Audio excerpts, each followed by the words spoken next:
neighbour, are you there? Are you there? When I need a neighbour, are you there? Whatever my religion or race or name, will you be there? I'm frightened and I'm homeless, are you there? Are you there? I'm frightened and homeless, are you there? Whatever my religion or race or name, will you be there? I'm in debt and I'm desperate, are you there? Are you there? I'm in debt. What does being an ALM mean to you, and how does it support the ministry of St James's Church? And in the Bible, St Paul compares the church to a human body, and the human body has so many different working parts. The eyes do one job, your ears do another, your mouth does another, and he compared the church to the human body. And everybody who's a member of the church family, we all have different skills. Some are good at one thing, some at another. And I was professionally involved with organising teams, so I'm responsible for administration, which means which I feel I've got the skills to be able to do that. How does your role help connect the church to the wider community? I'd just like you to notice the window behind the story of the Good Samaritan, because that's what we at St James's try to be. We try to be a friend to anyone and everyone in the neighbourhood.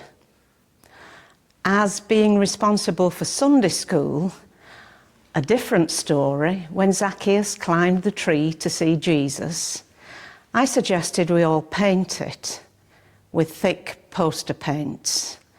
And unfortunately, the tree was very large, the greenery was very wet, and even after an hour, it didn't dry. And the children were green and brown on lovely Sunday clothes. Well, every day it starts with prayer. So I pray every day, sometimes when I'm out walking the dog or sometimes when I'm lying in bed. But that's where it starts. And I'm involved in all-age worship. So once a month we have to prepare a service that's a little bit different, that tries to reach out to people of all ages and all shapes and sizes and all backgrounds. So that takes quite a bit of preparation and quite a bit of thought and prayer. And we meet together and we discuss and we study a passage of scripture and we go into it in a bit more depth and we try and be a bit more creative about it. So that's an extension of my daily prayer life and also my own study of the scriptures. So it adds an extra dimension, an extra layer, and we try and share that with the people that come to worship on a Sunday. How do faith and service intertwine in your day-to-day responsibilities? I'm not technically an ALM, I'm a retired priest, but I find myself filling all sorts of different roles. One of them is going into a local old people's home and taking communion service to them with some of the other ALMs. And that's a very special time and leads to all sorts of conversations with relatives and friends. Merrick Priory is when we take some young people away for a weekend, doing outdoor pursuits, and that is, we're able to take people who have very little chance of going on holiday, but often have never even been on a coach before. My role as an ALM, an authorised lay minister, doesn't just mean working inside this church building, but it means getting out into the community and helping those people and families who struggle either with finances, buying school uniforms, clothes, even food for on the table. And we help in many ways to support those. And also being a listening ear, listening to them and helping and signposting them to other agencies that can help them. Viv, Carol, they dressed up, and it really brought our community together. Originally started here helping with brownies. After that I started a rainbow unit and did rainbows, and we did many years, and we've been finished now 25 years. But because I came here and I knew the guide leader, and she said you'll be very welcomed, and I have whatever I do when I come here, although I'm not a worshipper here, I always feel part and parcel of it. I don't feel left out in any way at all. And it's always fun and friendship. And that for me is a big thing. It's a big thing in life to have lots of fun and lots of friends and do lots of things together. The leaders all enjoyed absolute brilliant friendship, what we were doing, all that. Everybody helped one another. And the church was packed at that time. And I think we had a scout group as well. Yes, we did. Yeah. They were involved, but there was a scout group, yeah. And also, we enjoyed that for many years, being together and doing things. But after we finished, we all kind of retired at the same time, yeah. the leaders. But we remain friends to this day. We go out to theatres, we go out to the cinema, we go out for lots of meals. Yeah. And one another's houses now and again. So it's testament to that. To the friendship, yeah. And some of the little girls that come up to these days and say, hello, Browno, Yeah. or Barney, as I was. Yeah. Yeah, it's lovely. Well, I've always gone to St James's Church for years. I used to teach in Sunday school, I used to play the organ, I was always involved with everything. And then when my husband died, I knew about this group that met every week, and they persuaded me to go to that. You know, when you first start going out after something like that, it's hard. But I really enjoy it. We have a laugh, we have quizzes, very friendly. So it's just a nice couple of hours away. Makes you come out. We can have a good natter, and if you're bothered about anything and you've got lots of friends around you, it's surprising how people perhaps are going through the same thing. Nothing serious, but it's nice to be able to chat about it and sort of get things off your chest. And at the end of the day, it's good for a laugh and fun and fellowship. We had a meal in church, French style. So all the food was French, of course. And there were quite a lot of people come this time. We had an Italian last year. Nearly everybody dressed up, which was good as well, with the striped T-shirts and string of onions round your neck, or garlic, as some people put in. Yeah, it's just seems like family. And the more you come and get involved, the better the family seems to be around you. I haven't been coming to St James's very long, probably 7 or 8 years, when St John's closed, which is like only a couple of miles from here. So I chose to come here. We had a choice of 3 churches, and this was the most favourable for me. And I've liked every minute of it. It's been made very welcome here. And especially since Viv came, she's been brilliant. She's everybody going, and she's a comedian. She's really funny. And the age well is the best thing that's happened. I went to the original meeting of that when we all had to say suggestions. And I've been going ever since. Is it 4 or 5 years? Something like that. And I've enjoyed that as well, except I don't like the craft work we do. But it's really enjoyed it. But I do like coming here.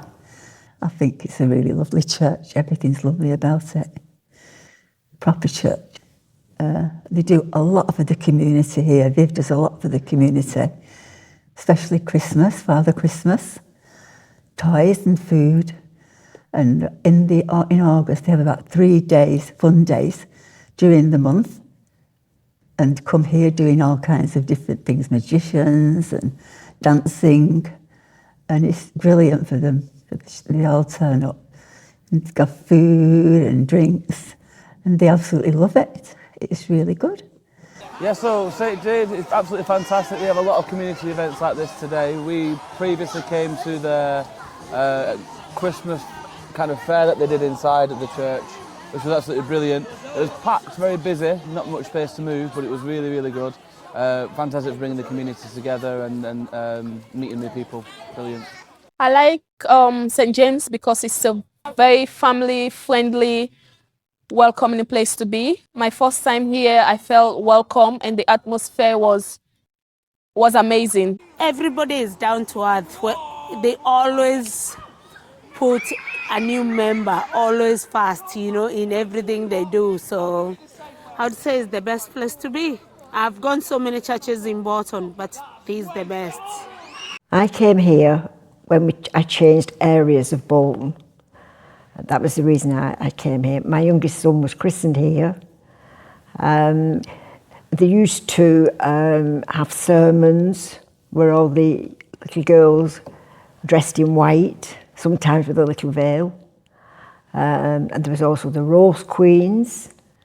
I was a roast queen at my other church, but all roast queens go around different areas. And I came here. It used to be lovely, but obviously things have got expensive and it's not feasible now for people to spend that sort of money really, which is such a shame. But the church itself is really lovely. I started coming here, same as Doreen, because St John's closed. But my daughter got married here 17 years ago, and both her children were married, were baptised here, and I got married here for the second time in 2010. And it's a lovely church. The people are really, really nice. Everybody gets on. We have a lovely vicar, Viv, and her assistant, Heather, and they really work hard in everything they do. What inspired the formation of Breightmet, and how does it reflect the values of St James's Church? Well, right, Breightmet, we're talking back in 2015, 2016. What you can see around here was all bramble. It was about shoulder height, and Japanese knotweed, which is an invasive species. It was also a magnet for fly tipping, and it just wasn't very nice. So people wanting to visit graves couldn't, because they couldn't access them.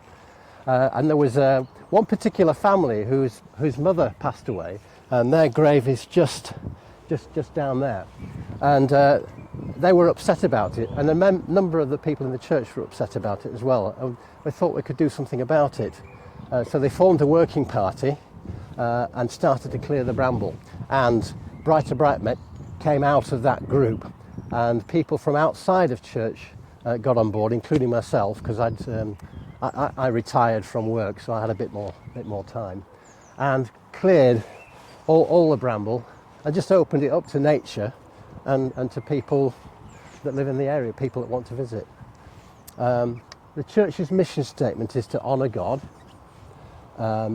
follow Jesus' example, and to share his love in the community.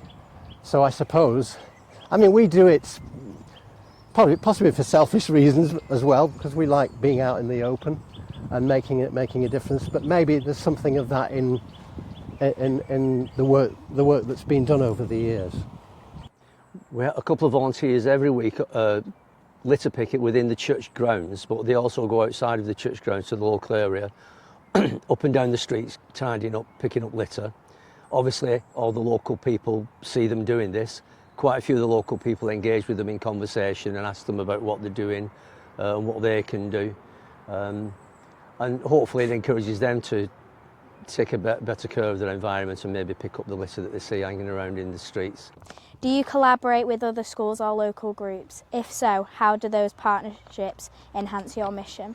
Right, our mission, I suppose, is to bring people together, to share the love of nature with the visits from the local primary school who come round about this time of year, and we do a wildlife hunt and that sort of thing and share the nature with them. As we are part of Bolton's Green Umbrella, which is like an overarching concept, if you like, that brings all the different volunteer organisations together in Bolton. So we do liaise with Friends of 7 Acres, who basically are just a few hundred yards away on 7 Acres country park over there. We've gone working with different groups at times, doing grassland surveys, planting wildflowers. We've had people visit the graveyard as well, They've helped us with the meadow, they've supplied us with seeds that we can scatter down there for different things. So we do a lot of liaising with different groups. And of course we've got Facebook and all that kind of way of contacting other people as well. Why did you come to Breightmet? I originally came to Breightmet about 4 years ago. I lost my husband and I have a big garden, and I love gardening. But when you've got your own garden, it can be a bit lonely. So I thought, what can I do? Doing gardening and weeding and that sort of thing, but with a group. And I found this phone number and I rang up and I met Simon, and I've been here ever since. And it's not just the plants and the weeding and all the hard work it takes and litter picking and sweeping. It's a group of people that I'm with. We laugh, we sing, you know, we really enjoy each other's company, and that's what I like about it. But you're doing good for the church and the surrounding areas. So that's why I do it. What do you get out of coming to Breightmet? I just like it's a social thing as well, but it's nature. I've always liked to see nature at its best. I don't like to see things too neat and tidy. Nature can come along. I like to hear the birds singing, and we know that when things are growing, they're allowed to grow. So we do the hedges. We don't super trim them. We do them so things can stick out. Like all those along there, they look natural. They don't look as though they've been tended to. They have been. There's a lot of work gone with those along there. So they look, all the spikes have come out. They're allowed to, as natural. This is what we want. As natural, so people can feel comfortable and they love it, that they feel relaxed and at home when they come in. It doesn't matter what the weather is, feel at home in nature. That's what it's about. When I moved here about 30 years ago or more, I kept wondering why people kept coming near my fence. And the reason was the famous cannon is buried here, and that's what the attraction was. But when I first came, I didn't realise that. And also the clock used to chime, which was beautiful. I try and support the church when I can, if they're doing some affair or something like that. But I'm not a churchgoer.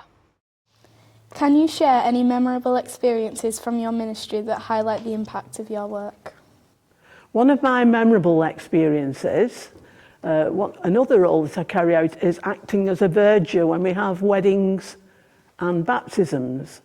And at either of those services, I'm amazed at how many people come to me from years ago that I knew who came to this church, who came to the youth club, or they're in Guides and Brownies, and they recognised me and they said how many happy times they had in this church. And that means such a lot to me and to them. It would be nice to be here in another 170 years' time, celebrating the 340th anniversary.